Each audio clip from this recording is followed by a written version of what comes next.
Welcome to Breaking the Cycle of Poverty, featuring Jay Height, Executive Director of Shepherd Community Center in Indianapolis. My name is Tim Swearens, and I'm your host for these conversations that explore why poverty remains such a persistent problem in the United States. On this episode, Jay discusses Shepherd's future and where the ministry is headed in 2024 and beyond. Jay, next year Shepherd will celebrate its 40th anniversary. Anniversaries are an appropriate time to look back, but also a great time to look forward. As you think about the future of Shepherd, what are some key things that come to mind? Stories, names and faces. And, in recent weeks, we've lost a couple of great volunteers who spent their end of their lives volunteering here. And Alice Phillip recently died. Alice was 99, and she volunteered at Shepherd over 20 plus years. And I think of those stories. I think of the stories of those who have come through and broken out of poverty and are excelling and becoming leaders in our community. And so Shepherd is really a gathering of stories. And thankfully, through Shepherd and through volunteers and through those staff and through those who have financially contributed, those stories have been written. And so as we go into 2025, our 40th anniversary, we're going to have a book of those stories. Mm-hmm. But I don't want to dwell on that. That's a rear view mirror. We got to look ahead. Yes, we celebrate that, but that should drive us to a lot more stories that need to be written. And what we have done is we've looked at data. We know where we can have our greatest impact. And the next 40 years is going to be about how do we continue to grow that. This week, we celebrate, this first week of June, we celebrate 18 years ago that we moved to our current location. I can remember walking around. I was talking to a staff member today, and we basically said, do you remember saying, what are we going to do with all this space? And now we're out of space. We've added on, and we still need more space. God has continued to grow. He is continuing to lead us into more lives, being able to be more focused on children, teens, and their families to help them achieve what God created them for. And so I'm excited about the things to come. I am blessed by the stories, and Jane and I just celebrate in July 29 years of being here. So we've seen a lot of those stories. Mm-hmm. I walked into the beginning of our summer day camp, a training program, as they're working with the summer interns, and there's two of them in there who are the children of two folks that I know very well. One was a youth who came through this ministry, and there's his son now. And that was an emotional moment for me. Mm-hmm. And then I look at a staff member and I see his son there. And I think, wow, I'm getting old, Tim. I'm getting old. But I'm blessed because I've seen both of them. I know when they were born. I know when I got the call. Yes. And now I see them as teenagers giving back and changing lives. And what a privilege it is to be there. And there's so many that at times we've forgotten those in the past. But there's still a lot of work to be done. And there's still a lot of those that we've worked with over the past almost 40 years that God is still working in their lives. But there's a lot more work to be done. So as a thriving ministry after nearly 4 decades, in many ways, Shepherd has beaten the odds because a lot of ministries, nonprofits simply don't last that long. Why does this ministry continue to grow and thrive after so many years? Exodus 3:19. God's talking to Moses. He says, everything you try to do, Pharaoh won't do, but my mighty hand will move. This is the story of God's mighty hand. I think of and look at the location, and I was thinking of this morning. I drove in, and I was walking in and looking at the building, and I remember I had 3 other architectural drawings of what I thought we were supposed to do. We were leaving the old building that was condemned. The fire department told us we had to get out, and we had a science fair project growing in the basement on the walls, and We I got a call from my good friend Alan Horner at Horner Electric. He said, "Hey, we bought this property. We don't want it. Would you come look at it? And maybe we could do a tax exchange of properties." And I came down here and I walked through and I said, "Nah, this isn't my neighborhood. It's too far out." And then God said, "Let my mighty hand move." And today we're here. We're out of space. We're debt free, and those are God's stories. They're not shepherd stories. It's God's stories. And seeing those young men and see others those who come through the program, serving on our board, uh, hearing the success that they're having in life, to see the success they're having as families, man, I'm a blessed person. But these are God's stories.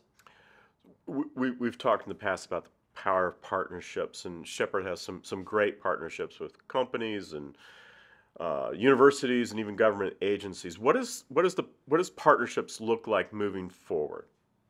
It's a key part. Mario Marino in the book Leap of Reason says the great organizations are those who tackle issues bigger than themselves and partner with others to accomplish it. And so that's real. When we talk about a term we're playing with is alliances.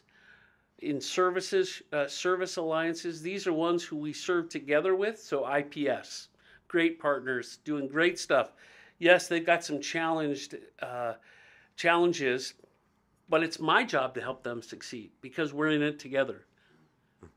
IMPD, our great police force, Eskenazi Hospital, IU Hospital.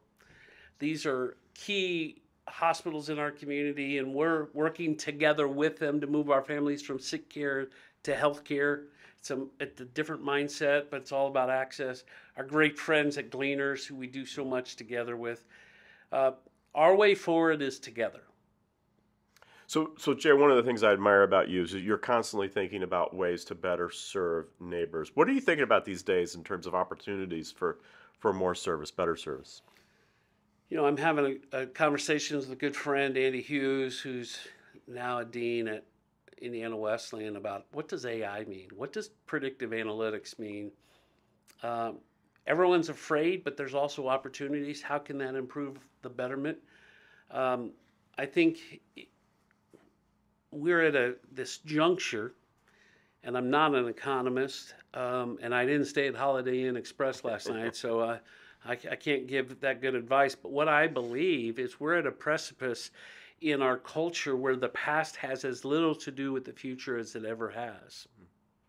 All of the data and all of these models, they say, well, we should be here, or we should be in a recession, or we shouldn't be in a recession, and all of these things. I think that's as irrelevant as it's ever been because we're at such a different time. It took 4 generations to go from agrarian to industrial. It's taken 1 to go from industrial to AI. So the rapid rate of change. So it has to mean we have to change. And I was talking with a good friend from the state last week, and I need to train up people to be lifelong learners. I don't need them to earn a credential, get a degree or whatever and be done, because the rate of change is going to be so rapid with with technology and such. I don't know, I heard 70-some% of the jobs that kindergartners will fill haven't been created yet. Right. That's Jamie Marasotas from Lumina. I probably butchered those numbers, but it's pretty close to that. It's a rapid rate of change, and so we have to build lifelong relationships, and we have to build lifelong learners. Yeah. And so we need to say we're here for you in 10 years, like we are today. Yeah.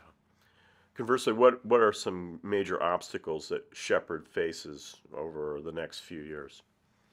Volunteerism and getting people to volunteer is as tough as it's ever been.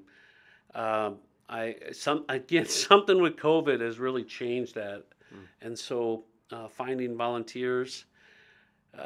I think the continued pressures, and forget the term inflation, because inflation is only year-over-year increase. Right. It's the fact that it costs more to live in my neighborhood than it's ever cost. Uh, Within a 5 mile radius of downtown, rent has gone up 60% in the last 2 years. Food costs in the last 4 years, what, 25, 26%? Salaries haven't kept up with that. So there's incredible pressures on our families. And so trying to help meet those needs while not creating a dependency on us, staying focused on how do we grow capacity to reduce dependency. That's the challenge we have. And yeah, there's always been different challenges. We just need to keep being faithful, and we may not be able to do everything we want to do. We may be limited in some ways, and that's okay. How can our listeners get involved in helping shape the future of Shepherd? Well, stay tuned because there's some big news coming, and we're really excited. I think probably by the end of July will be an announcement of some of that exciting days in the future. I think help volunteer. We need volunteers. And you say, well, I'm afraid of kids. Well, okay, then help in our facilities, help make deliveries, help serve in the kitchen. You say, I can't really work with my hands. Well, neither can I. That's very obvious. That's why we keep the ambulance on site here, just in case I try to help fix something. It's really, whatever your skill set is, we probably have the opportunity to help. And then pray for us. This is a battle, and we believe in the power of prayer, and we need to keep praying Exodus 3:19, His mighty hand to move. Yes. Thank you, Jay.